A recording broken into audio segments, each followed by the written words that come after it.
The tiles on the floor on the back side of his chair had been worn into the shape of a crescent moon, and the faded photo on his barber's license was that of a young man taken many years before I happened.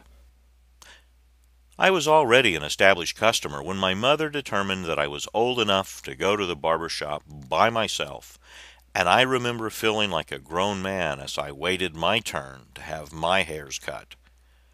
Through the years, I remember listening to the chatter of the men sitting in the chair as each told his story, his version of the truth, punctuated by the sounds of the shears. There was no argument or even a disagreement as the man in the chair spoke as if everyone agreed with him and the scissors snipped away. But he did not always use the shears. Sometimes he used the noisy electric clippers, and the buzzing in the ears of the customers greatly limited the conversation. I was pleased that I never had to put up with that buzzing in my ears.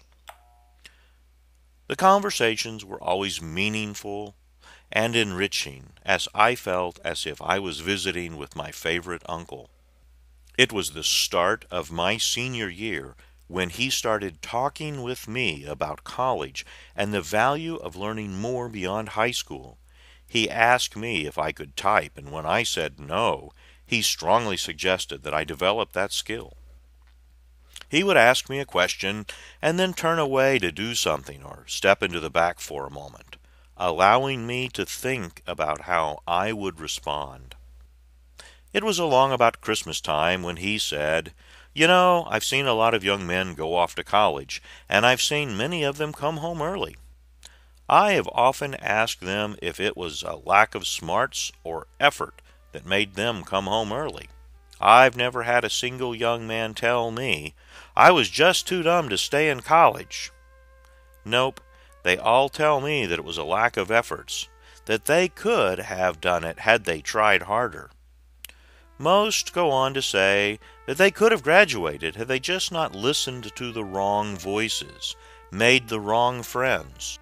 Yes," he went on to say, "I have never had anyone tell me, 'This degree is holding me back. It's keeping me from doing the things that I really want to do in my life.' There were a number of times that I really wanted to sleep in and skip class. Perhaps I did a time or two. But I just didn't want to have to return to the barber shop and tell him that I was too lazy to graduate." I wonder how many other young men he helped to grow, mature, and learn to make better decisions through the ongoing conversations. He also taught me to mute the conversations of fools with the sounds of my own electric clippers.